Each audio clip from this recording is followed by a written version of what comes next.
Assalamualaikum warahmatullahi wabarakatuh. Pemirsa yang kami hormati, setelah beberapa bulan kita tidak mengadakan pengajian kalau kita anggap karena ada suatu sebab, maka pada hari ini alhamdulillah kita bisa memulai lagi dan mudah-mudahan untuk seterusnya bisa lancar. Sungguhnya masalahnya karena petugasnya sedang bertugas di luar pulau.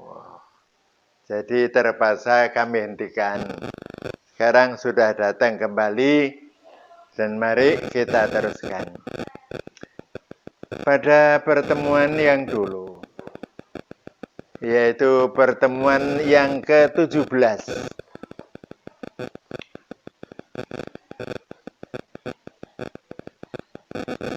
Pertemuan yang ke-18. 19. Kita ini yang ke-16. Pada waktu yang ke-18 dulu adalah masalah mutlak dan muqayyad. Nah, pada pertemuan ke-19 ini akan saya sampaikan yaitu masalah al-mantuq wal mafhum. Definisi dari keduanya itu baiklah diperhatikan. Al-mantuq ialah apa bunyi yang diucapkan. Contohnya, saya berkata, janganlah kamu meludah di lantai. Jadi saya melarang meludah di lantai. Nah, itu namanya mantuk. Karena yang diucapkan adalah jangan meludah. Nah, sekarang bagaimana yang tidak diucapkan tapi sama? Contohnya, kalau mantuknya kita dilarang meludah. Nah, bagaimana kalau kita kencing di lantai? Berarti kan boleh karena mantuknya dilarang meludah. Nah, di situ mafhumnya. Jadi kalau kencing di lantai berarti juga dilarang. Meskipun tidak diucapkan, itu namanya mafhumnya. Sama dengan yang diucapkan. Bagaimana berak, Pak? Sama saja dilarang. Karena itu sama dengan mantuknya. Karena meludah itu faktornya mengotori, kencing mengotori, berak mengotori, jadi dilarang meskipun tidak diucapkan. Itu namanya mafhumnya. Contoh lagi. Di dalam Al-Quran ada wala takul lahuma uffin wala tandar. Jangan kamu menengking. Menengking itu namanya nyentak. Ojo nyentak wong tua. Nah, mafhumnya yang dilarang adalah nyentak. Iku mantuknya. Jadi dilarang nyentak wong tua. Iku mantuknya. Sekarang pertanyaannya, bagaimana memukul orang tua? Otomatis dilarang. Meskipun tidak diucapkan, itu sama dengan nyentak. Yaitu ngelarak wong tua. Nah, bagaimana Pak kita untuk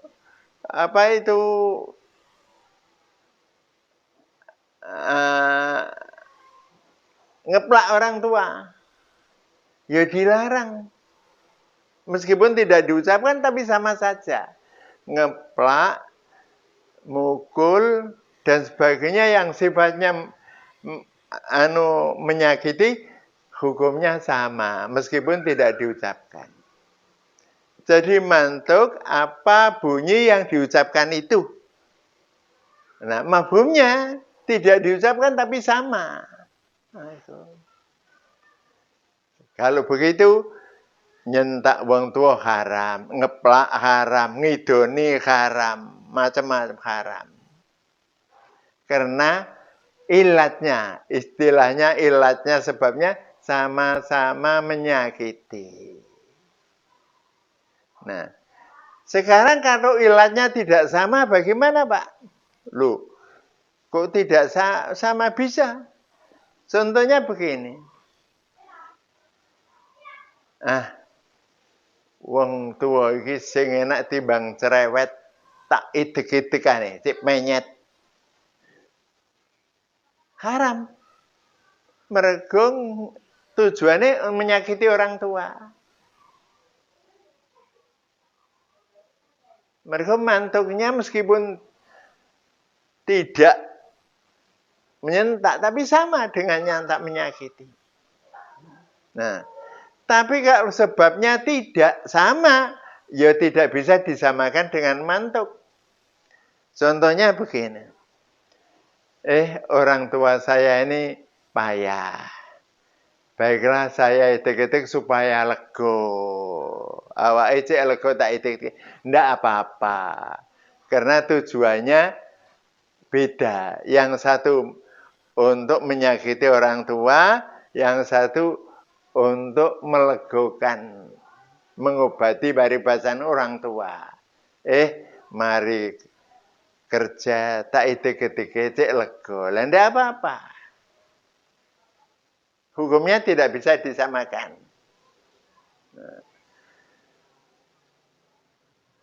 Jadi istilahnya kalau mafhum Pak, bagaimana definisinya?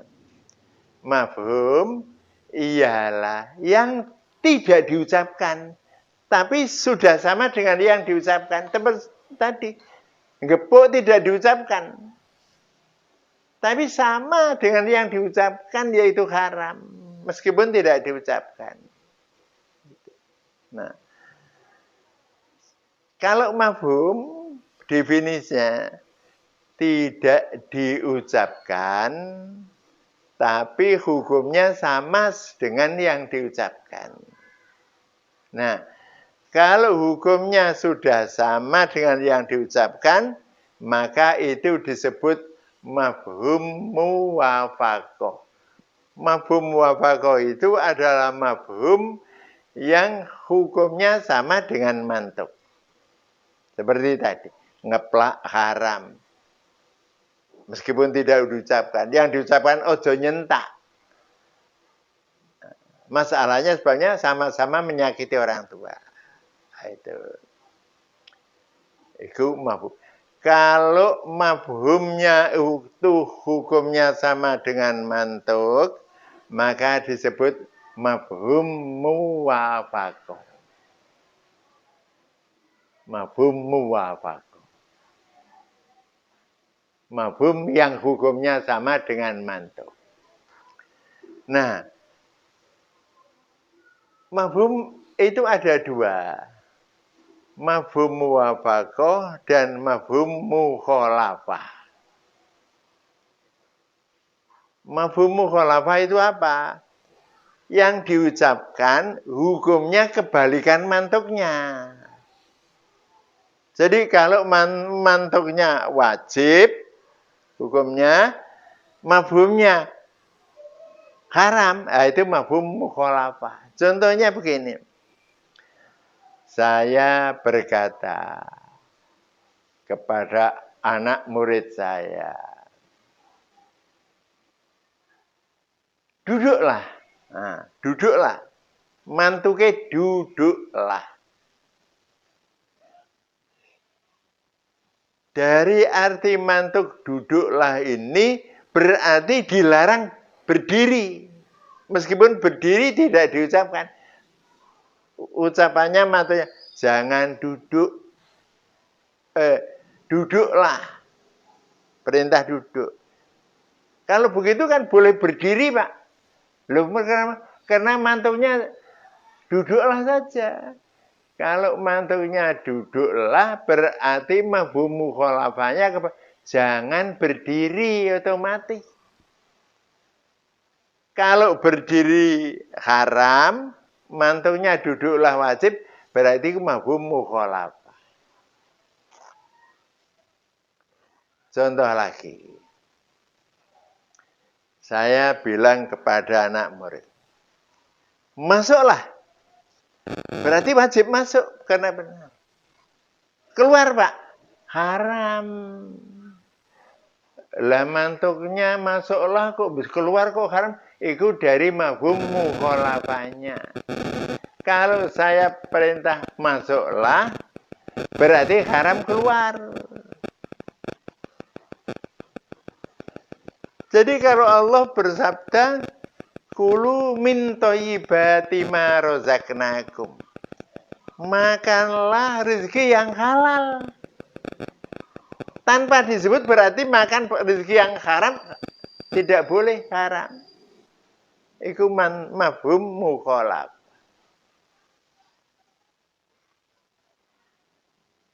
Jadi kalau Allah bersabda, wala tufsidu fil ard. Jangan berbuat kerusakan di bumi. Haram. Nah, berarti Allah perintah berbuat baiklah di bumi itu wajib. Nah, karena berbeda hukumnya disebut mafhum mukhalafah. Nah, pertanyaannya,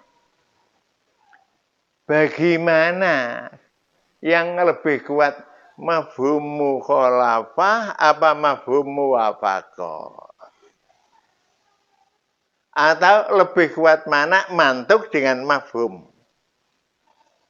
Nah, iki mantuk kayak ngene, mafhume ngene, menang di menang mantuk. Yang mantuk yang menang. Contohnya di dalam hadis sumu yauma arafah. Berpuasalah pada hari Arafah. Pada hari Arafah itu hari apa? Ketika orang-orang sedang wukuf di Arafah, itu mantuk. Jadi nek wong iku wukuf no Arafah, puasalah. Iki mantuknya. Sumu yaumi Arafah, puasalah pada hari Arafah, yaitu ketika orang wukuf di dalam Arafah. Iki mantuknya. Nah, sekarang ada orang di mafhumi poso Arafah itu tanggal 9. Jadi boleh puasa Arafah pada tanggal 9 meskipun tidak ada wukuf. Salah. Karena mantuknya puasa Arafah itu pada orang sedang wukuf, belum wukuf kok dia puasane. Alasannya mergo tanggal 9. Nah, itu namanya mafhumnya. Mafhum kalau bertentangan dengan mantuk harus kalah mafhumnya. Atau sudah hari Arafah sudah wukuf baru puasa, ya jangan. Mereka tanggal 9 orang mesti podo Mekah mbek Indonesia. Jadi kalau berbeda kono tanggal 9 Rebu, tapi di sini tanggal 9 Kamis. Mana Pak? Kita Pak cari yang mantuknya. Puasalah pada hari Arafah orang wukuf. Di sana rebut wukuf, ya iku sing kita pasane. Ora tanggale 9 nek kene iku. Mergo apa? Iku mafhume, tanggal 9 iku mafhume ora mantuke. Malah apalagi belum wukuf sudah puasane, aneh ya. Wukuf tanggal dina Rebo durung wukuf wis dipasani tanggal 13 wis puasa Arafah. Jelas salah, itu mafhumnya. Mantuknya puasalah pada waktu orang wukuf di Arafah. Itu kita harus memperkuat mantuknya daripada mafhumnya. Nah, sekarang pertanyaannya, masalah wukuf tadi.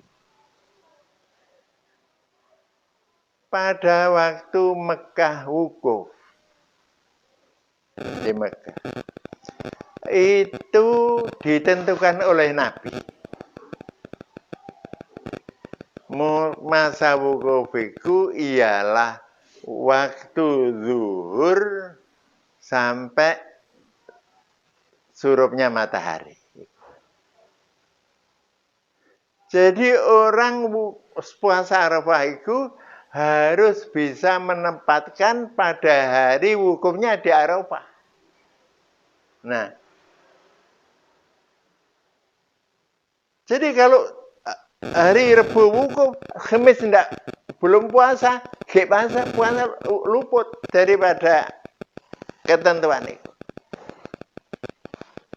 Nah, sekarang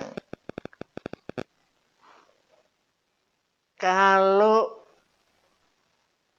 Nabi berkata, wukuf itu bisa diperpanjang sampai subuh. Man adraka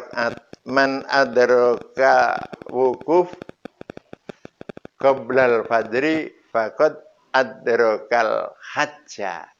Sapa wong sing menangi wukuf sebelum terbit fajar, maka orang itu masih menangi haji. Lah, Nabi memperpanjang sampai fajar itu bagi orang yang ada udzur. Kalau tidak ada udzur, kita tetap zuhur sampai maghrib. Jadi kalau ada orang, wukuf malam-malam saja. Padahal dia wukuf siang bisa, tidak ada halangan. Itu tidak boleh. Karena di dalam usul fikih dulu sudah saya terangkan azimah. Azimah itu ketentuan yang diberlakukan sejak semula. Kaya wukuf mau mulai zuhur sampai maghrib baik. Nah, kemudian karena ada suatu hal diperpanjang karo Nabi sampai subuh besok. Itu kalau ada halangan. Kalau tidak ada halangan, tidak ada apa-apa. Contohnya tersesat.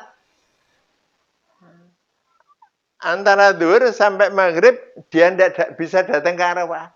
Datang baru malam, jam 3. Tidak apa-apa. Karena ada halangan. Itu namanya rukhsah. Jadi azimah harus dikerjakan. Mengerjakan rukhsah kalau tidak ada alasan, tidak bisa. Contohnya, bangkai itu haram. Ini azimah, peraturan pertama. Tapi karena dalam keadaan situasi dia tidak punya makanan, hampir mati, ada bangkai, baru boleh makan bangkai. Iku rukhsah. Jadi selama azimah masih bisa dikerjakan, jangan mengerjakan rukhsah. Tidak apa-apa makan bangkai, ya tidak boleh.